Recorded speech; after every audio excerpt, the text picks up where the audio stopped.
cicak apa yang di dinding? Cicak dinding. Udah itu aja. Teman-teman, lagi ngapa nih? Lagi Duduk. Kan ngerti nggak belajar sejarah tadi? Yang mana? Yang perlawanan rakyat Aceh dan rakyat Sukamana kepada Jepang. Hah? Jepang? Bukan gitu, nah. Oh, tahu. Jadi gimana? Jadi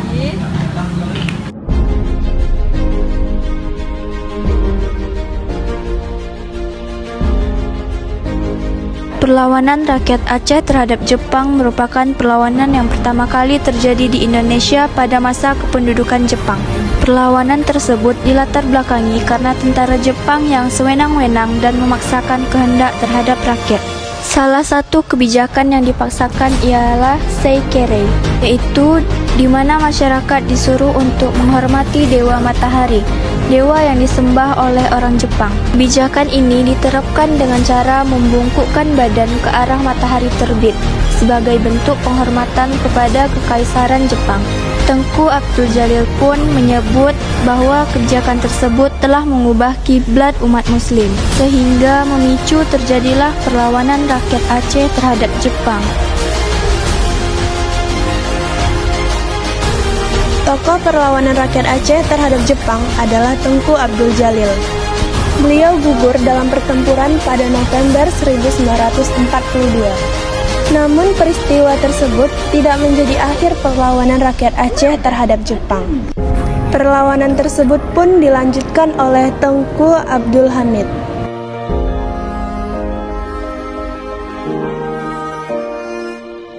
Dalam menghadapi perlawanan rakyat Aceh, Jepang melancarkan serangan yang berhasil menghancurkan masjid dan pertahanan masyarakat Chot Pilihan. Dalam serangan tersebut, pasukan Tengku Abdul Jalil menyingkir ke Balang Gempong Tongo. Jepang pun melakukan pengejaran terhadap pasukan Tengku Abdul Jalil. Sehingga pada 13 November 1942, Tengku Abdul Jalil wafat dalam sebuah pertempuran melawan Jepang. Pada November 1944 muncul perlawanan pasukan Gyugun yang dipimpin oleh Tengku Hamid. Ketika Belanda menyerah pada tahun 1942, Tengku Abdul Jalil tidak mudah termakan oleh propaganda yang disebarkan oleh Jepang. Sebaliknya, ia malah semakin anti dan benci terhadap penjajah Jepang yang bersikap semena-mena dan menyengsarakan rakyat.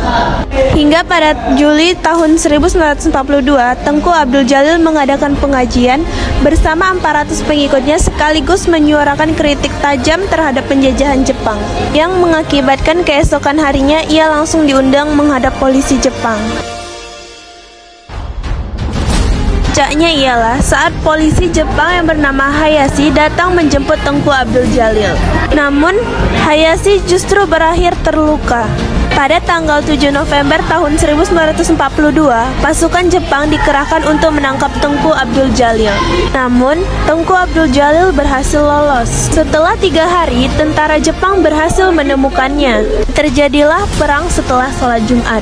Pertempuran tersebut pun berhasil dimenangkan oleh Jepang. Hal ini disebabkan karena pihak Tengku Abdul Jalil kalah dalam jumlah pasukan dan jumlah persenjataan. Tengku Abdul Jalil pun tewas karena tertembak. Pertempuran tersebut berlangsung hingga akhir November tahun 1942.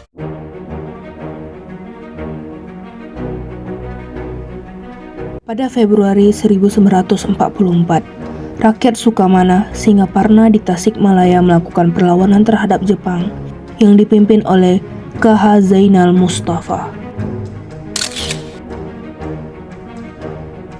Perlawanan rakyat Singaparna terhadap Jepang terjadi karena menderitanya rakyat akibat kegiatan Romusa oleh Jepang. Selain itu, Jepang juga memaksakan penerapan Seikere, yaitu suatu bentuk penghormatan dengan membungkuk 90 derajat kepada Amaterasu Omikami atau Dewa Matahari yang merupakan Kaisar Jepang. Hal ini bertentangan dengan kepercayaan rakyat yang memeluk agama Islam, di mana membungkuk 90 derajat merupakan bagian dari ibadah kepada Allah, sedangkan Seikere diarahkan kepada manusia.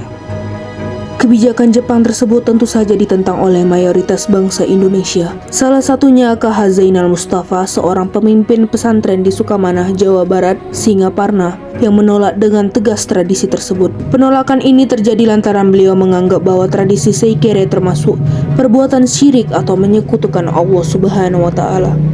Oleh karena itu, Ia meminta para santrinya untuk memperkuat keyakinan dan mengajarkan mereka bela diri silat. Namun, persiapan KH Zainal Mustafa terendus oleh Jepang sehingga menimbulkan pergolakan dan terjadilah peristiwa perlawanan Singaparna. Akibat penolakan KH Mustafa ini, maka tentara Jepang bertindak untuk menangkapnya.